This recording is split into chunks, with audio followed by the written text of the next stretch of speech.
Hello everyone. तो जैसे कि हमने लास्ट क्लास में समझा था कि पेज 1, पेज 2, पेज 3 इस तरीके से हमने 5 कुछ पेजेस बनाए थे। हमने समझा था कि कैसे हम यहाँ पर एक नैव बार बना सकते हैं अपने वेब पेज का। क्लियर? आज हम समझेंगे थोड़ा सा लेआउट के रिगार्डिंग कि मतलब क्या-क्या चीज़ें वेब पेज के अंदर होती हैं और कैसे-कैसे आप एचटीएमएल के थ्रू एक नॉर्मल सा, एक सिंपल सा बेसिक स्ट्रक्चर बना सकते हैं एक वेब पेज का। क्लियर? तो समझाने के लिए जो मैंने लास्ट क्लास में आपको बताया था, मैं इसको राइट क्लिक करके पहले ओपन कर लेता हूँ और यहाँ पे एक चीज़ ध्यान रखना कि मैंने सिंपल एक इमेज को ऐड किया है जिसका नाम क्या है, image3.jpg। इसका नाम मैं चेंज कर देता हूँ। नॉर्मल मैं इसको रखता हूँ इमेज 3 नहीं बल्कि सिंपल इमेज 1। ठीक है, कैंसिल किया, एंटर। क्लियर?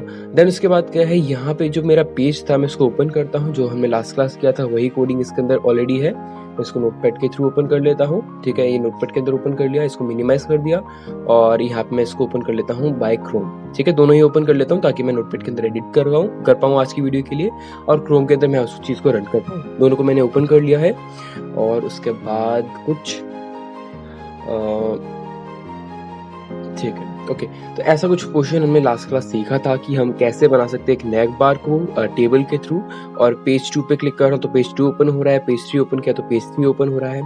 जो पेज है हमारा मेन, ठीक है, ये तो हो गया आपका नैव बार। ठीक है, जो हमारा मेन पेज है मैंने सिर्फ इसके अंदर एक टेक्स्ट लिखवाया हुआ है कि हम कौन से पेज पे हैं, हमें ये पता लग पाए। ओके, फिलहाल यहाँ पे आपका नॉर्मल टेक्स्ट नहीं होता है। अगर आपने होम पेज बनाया है तो आप यहाँ पे लिख सकते हो होम पेज।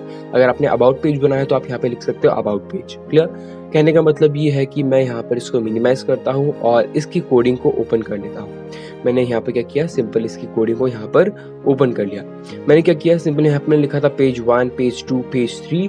सिंपल मैं यहाँ पे लिखूंगा अगर होम पेज तो यहाँ पर होम पेज आपको शो होगा। मैंने यहाँ पे लिखा होम HO, यहाँ पे गलती से प्रेस कर दिया मैंने। ओके, मैंने यहाँ पे लिखा HOME। ठीक है, होम यहाँ पे मैंने लिख दिया। कंट्रोल S करता हूँ या फिर मैं इसको यहाँ पे लिख देता हूँ होम पेज पूरा। आप जैसे भी लिखना चाहते हो, आप सिंपल होम लिखना चाहते हो वो भी कर सकते हो, होम पेज पूरा लिखना चाहते हो वो भी कर सकते हो। कंट्रोल S के, लेकिन उससे पहले एक और चीज, जो टाइटल लिखा हुआ है, ठीक है, जो पेज 1 लिखा हुआ आ रहा है, मैं चाहता हूँ इस पे भी होम पेज लिखा हुआ है। ओके, मैंने क्या किया, इसको हटाया यहाँ से, यहाँ पे लिख दिया होम पेज। जब मैं इसके ऊपर आऊंगा तो मेरे को होम पेज दिखेगा, ना कि पेज 1। कंट्रोल S किया और जाता हूँ मैं क्रोम में, करता हूँ यहाँ पे रिफ्रेश। आपको देखने को मिलेगा यहाँ पर रिफ्रेश, तो पेज 3 पे हम यहाँ पे जाता हूँ। ठीक है, यहाँ पे देखने को मिलेगा आपको होम पेज लिखा हुआ है और यहाँ पे भी आ रहा है होम पेज। ठीक है, एक और चीज आप यहाँ पे कर सकते हो, अगर मैं चाहता हूँ होम पेज यहाँ पे डायरेक्टली इस तरीके से ना लिखा हुआ है बल्कि ये ना ऐसे रोटेट करना चाहिए, तो यहाँ पे आपके पास एक मार्की टैग भी होता है। फिलहाल मैं मार्की टैग की कितनी प्रॉपर्टीज होती हैं, क्या क्या एट्रीब्यूट्स होते हैं, मैं आपको किसी और सेपरेट वीडियो में समझाऊंगा, लेकिन यहाँ पे मैं डायरेक्टली आपको यहाँ पे टैग लगा के दिखा देता हूँ। ठीक है, करना क्या है, सिंपल जो भी आपने H1 लिखा है, लेबल लिखा है, ठीक है, उसके आगे और पीछे यहाँ पे लिखना है आपको मार की। ठीक है, ये ओपनिंग टैग और इसका क्लोजिंग टैग भी होता है। जितने भी एरिया को आप चाहते हो यहाँ पे मूव करवाना, तो यहाँ पे आपको उसके अंदर यहाँ पे क्लोज भी करना पड़ेगा। मैंने यहाँ पे लिखा मार की। ठीक है, कंट्रोल S किया और उसके बाद अगर मैं यहाँ पर जाऊंगा, अब यहाँ पे मैं इसको रिफ्रेश करूंगा तो आपको देखने को मिलेगा कि आपका होम पेज जो टाइटल था आपका पेज का, वो यहाँ पर इस तरीके से मूव कर रहा है। ठीक है, इसी तरीके से हम यहाँ पे करेंगे, पेज 2 पे भी करेंगे, पेज 3 पे भी करेंगे। मैं यहाँ पे 2 पे करके दिखा देता हूँ, बाकी मैं यहाँ पे फास्ट फॉरवर्ड कर देता हूँ। पेज 2 पे भी करने के लिए ज्यादा कुछ नहीं है, आपको वही ब्राउजर ओपन करना है जहाँ पे आपकी सभी फाइल्स हैं। आपको आपको यहाँ पे उसकी नोटपैड फाइल ओपन करनी है, टेक्स्ट फाइल ओपन करनी है, ओपन विद किया और यहाँ पे हम जाते हैं नोटपैड के अंदर। आपको करना क्या है, सभी के अंदर यहाँ पे नाम दे देना है, सभी पेजेस के नाम लिखने हैं हर एक HTML फॉर्मेट के अंदर। ओके, आपके टेक्स्ट फाइल के अंदर यहाँ पे लिख दिया, यहाँ पे देखो पेज 1 है यहाँ पे लिखा हुआ, यहाँ पे हम लिखेंगे होम पेज। अदरवाइज अगर आप यहाँ पे नहीं लिखोगे ना तो क्या होगा, जैसे आप पेज को स्विच करोगे तो ये पेज 1 लिखा हुआ आ जाएगा। पेज 1 पे मैं गया तो होम पेज लिखा हुआ आ रहा है, लेकिन दूसरे पेज पे गया तो ये यहाँ पे पेज 1 लिखा हुआ आ रहा है, क्योंकि पेज 2 के अंदर यहाँ पर पहले वाले सेक्शन की हेडिंग यहाँ पे पेज 1 ही है। ठीक है, कहने का मतलब सिंपल ये है। मैं इसको थोड़ा और इजी कर देता हूँ। आप यहाँ पे फर्स्ट वाली फाइल ओपन करो, पेज 1 की ये कोडिंग है। ठीक है, मैंने क्या किया, यहाँ पर पहले लिख दिया होम पेज, यहाँ पे मैंने लिख दिया अबाउट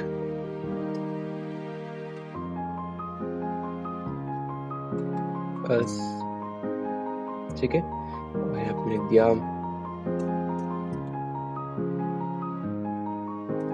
सर्विसेज पेज, यहाँ पे मैं ऊपर लिख देता हूँ पेज।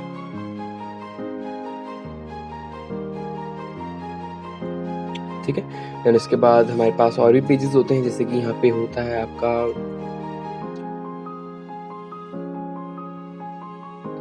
साइन अप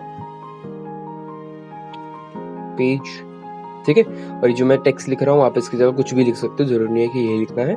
आप जो भी लिखोगे वही वैसे एज इट इज वही का वही शो होगा। ठीक है, यहाँ पे मैंने लिख दिया कॉन्टैक्ट, या फिर हम लिख देते हैं यहाँ पर ओके कॉन्टैक्ट के लिए। ठीक है, फिलहाल यहाँ पे जो मैंने लिखा है कॉन्टैक्ट साइन अप पेज, इसको भी कैसे क्रिएट करना होता है आपको मैं कुछ आगे वाली वीडियोस में समझाऊंगा, लेकिन इस वीडियो में आपको सिर्फ मैं लेआउट समझा रहा हूँ। ओके, कंट्रोल एस किया और अब मैं जाता हूँ, अगर यहाँ पे रिफ्रेश करता हूँ, ठीक है, यहाँ पेज 2 में कुछ भी हमने चेंज नहीं किया, तो पेज 2 में एज इट इज दिखा रहा है। लेकिन जब मैं पेज 1 पे जाऊंगा तो यहाँ पे आपके पेजेस के नाम आ गए, home page, about page, services page, sign up page और कॉन्टैक्ट। ठीक है, और इसके बाद मैंने आपको बताया था कि बॉर्डर्स भी यहाँ पर कंपलसरी नहीं है, आपको बॉर्डर्स यहाँ पे देने जरूरी नहीं है। तो मैं पेज 1 पे जाता हूँ, यहाँ पे जो मैंने टेबल बॉर्डर अप्लाई किया था मैं यहाँ पे कर दूंगा, इस प्रॉपर्टी को, इस एट्रीब्यूट को हटा दूंगा। ठीक है, अब मेरे यहाँ पर सिर्फ और सिर्फ मेन्यू के अंदर यहाँ पे नाम शो होंगे। ठीक है, रिफ्रेश किया, सिर्फ और सिर्फ नाम शो हो रहे हैं, है ना। तो यहाँ पर इस तरीके से अगर आपको एड ऑन करना है आपकी मर्जी है। और यहाँ पर एक और चीज जो इसके बीच में स्पेस है ना, तो स्पेस को भी क्रिएट करने के लिए आपको CSS का यहाँ पे कुछ ना कुछ यूज करना पड़ेगा। HTML के अंदर यहाँ भी कुछ प्रॉपर्टीज होती हैं, लेकिन उसको यहाँ पे मैं इंक्लूड नहीं करूंगा, और मैं इस टेक्स्ट को एज इट इज ऐसा ही रहने दूंगा। ठीक है, ओके, यहाँ पे मैंने क्या किया, सिंपल इसको यहाँ पे बैकग्राउंड देने के लिए यहाँ पे हम फॉन्ट का यहाँ पे यूज कर लेते हैं। यहाँ पे मैं रखता हूँ इसको फॉन्ट का यहाँ पे,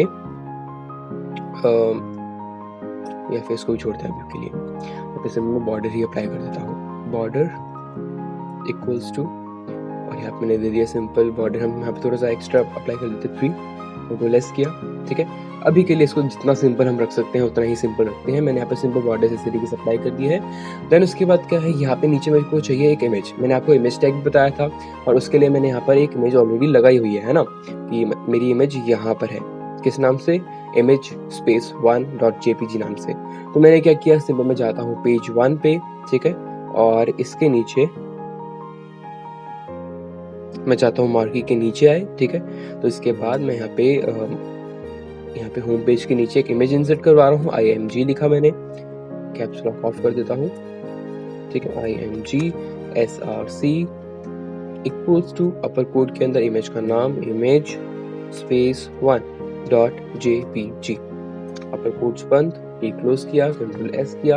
अब जाता हूँ मैं यहाँ पर ब्राउजर में, करता हूँ रिफ्रेश, इस तरीके से आपकी इमेज भी आ गई। इमेज यहाँ पे बहुत बड़ी है आपकी, तो उसको यहाँ पे परफेक्टली फिट करने के लिए करना कुछ नहीं है, सिंपल जाना है इसके अंदर, कोडिंग के अंदर, यहाँ पे लिखना है आपको विड्थ, ठीक है, इक्वल्स टू 100%, जितने भी आपके सिस्टम की विड्थ है, चौड़ाई है आपकी डिस्प्ले की, उतने उसके अकॉर्डिंग आपकी यहाँ पर इमेज सेट हो जाएगी ऑटोमेटिकली। यहाँ पे मैंने कर दिया कंट्रोल S, जाता हूँ यहाँ पर रिफ्रेश करता हूँ, इमेज आपकी प्रॉपर इस तरीके से शो हो रही है। ठीक है, तो हमने यहाँ पे नॉर्मल सा एक लेआउट क्रिएट कर लिया है। यहाँ पर अगर मैं चाहता हूँ अबाउट अस पेज पे जाऊँ, तो इसके अंदर भी पेज 1 2 3 यहाँ पे कुछ ना कुछ यहाँ पे नाम लिखे होने चाहिए, और नीचे की तरफ एक इमेज होनी चाहिए, और यहाँ पे टाइटल के अंदर यहाँ पे लिखा होना चाहिए अबाउट अस पेज, अगर मैं अबाउट अस पेज पे हूँ तो उस केस में करना क्या है, सबसे पहले हमारा स्टेप रहेगा कि हमने जो ये नैव बार की कोडिंग यहाँ पर लिखी है, इसको हम यहाँ पर हर एक कोडिंग के अंदर पेस्ट करें, ताकि ये home page, about us page, service page her page पे लिखा हुआ आए, पेज 1 2 3 4 लिखा हुआ ना आए, है ना। तो उस केस में हम क्या करेंगे, सिंपल इतने पोर्शन को हम करते हैं सिलेक्ट, ठीक है, और टेबल की प्रॉपर्टी को यहाँ पे कॉपी कर लेता हूँ, पूरे टेबल सेक्शन को ही कॉपी कर लेता हूँ। ठीक है, टेबल सेक्शन को मैंने सेलेक्ट किया, कॉपी किया, इसको करते हैं मिनिमाइज, जाते हैं हम यहाँ पर क्रोम के अंदर, वैसे इसका भी यहाँ पर एक अलग स्टेप होता है कि हम यहाँ पे लिंक करवा सकते हैं एक ही बार नैव बार बनाने के बाद, लेकिन वो चीज़ हम बाद में सीखेंगे। अभी के लिए यहाँ पर आपको हर एक प्रॉपर्टी ओपन करनी, हर एक नोटपैड की फाइल ओपन करनी पड़ेगी, और उसके बाद हम यहाँ पे टेबल को सिंपल रिप्लेस करते हैं। ठीक है, ये है टेबल, इसको सिलेक्ट कर लिया टेबल को, यहाँ पे हमने इसको रिप्लेस कर दिया हमारे यहाँ पर इस वाले टेबल से, कंट्रोल S करना है, बाहर जाना है इसके, यहाँ पे जाते हैं पेज 3 पे, तो मैं इसी प्रोसेस को फास्ट फॉरवर्ड कर देता हूँ।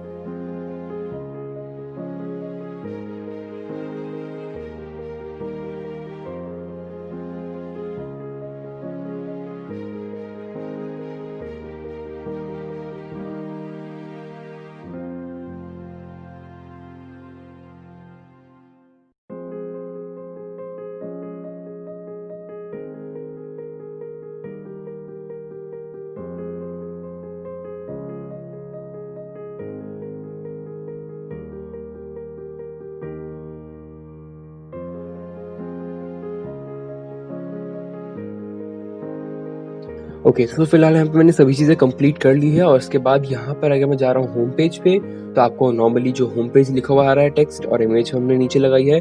फिर यहाँ पे इमेज, ये जो इमेज मैंने लगाई है यहाँ पे मैंने सभी पेजेस के अंदर नहीं लगाई है, आप लगा सकते हो, लेकिन समझाने के लिए मैंने एक पेज पे लगा के दिखा दिया है आपको। अब अबाउट अस पेज पे जाता हूँ, अबाउट अस पेज पे आपको सिंपल अबाउट अस पेज का यहाँ पे टेक्स्ट दिख रहा होगा। सर्विस पेज पे जाता हूँ, सर्विस पेज का आपको टेक्स्ट दिख रहा होगा, ठीक है। और साइन अप पेज पे जाता हूँ, साइन अप पेज का, और यहाँ पे कॉन्टैक्ट अस का यहाँ पे आपको यहाँ पर पेज दिख रहा होगा। ओके, एक और चीज़ आपको बताना चाहता हूँ कि यहाँ पर जो contact and sign up page है, ये भी हम HTML के थ्रू डिज़ाइन कर सकते हैं। फिलहाल यहाँ पे HTML CSS के बिना आपका वेब पेज अधूरा रहेगा थोड़ा, क्योंकि CSS आपके यहाँ पे वेब पेज के ऊपर कलर या फिर डिज़ाइनिंग अप्लाई करने के लिए होता है, और भी कई सारे ऑप्शंस होते हैं जो कि आपको CSS के साथ ही मिलते हैं। आप सिंपल एक HTML के थ्रू पूरा वेब डिज़ाइन नहीं कर सकते हो। डिज़ाइन का मतलब क्या होता है, जो दिखने में थोड़ा अच्छा हो, अट्रैक्टिव हो, है ना? तो डिज़ाइनिंग यहाँ पर HTML के थ्रू नहीं होती है, डिज़ाइनिंग यहाँ पर CSS के थ्रू होती है, HTML और CSS को मिला के होती है। HTML सिर्फ़ और सिर्फ़ आपका स्ट्रक्चर है, यहाँ पर डिज़ाइनिंग पोर्शन क्रिएट करने के लिए नहीं है। इसके थ्रू यहाँ पे हम साइन अप पेज कैसे बनाते हैं और कॉन्टैक्ट पेज कैसे बनाएँगे, ये आपको मैं नेक्स्ट वीडियो में बताने वाला हूँ। और इसके लिए आपको यहाँ पे फॉर्म क्रिएट करना पड़ेगा। फॉर्म चीज़ें क्या होती हैं, फॉर्म के रिगार्डिंग टैग्स क्या होते हैं, आप नेक्स्ट वीडियोज़ के लिए देखना। फिलहाल इस वीडियो के लिए इतना ही। Thank you.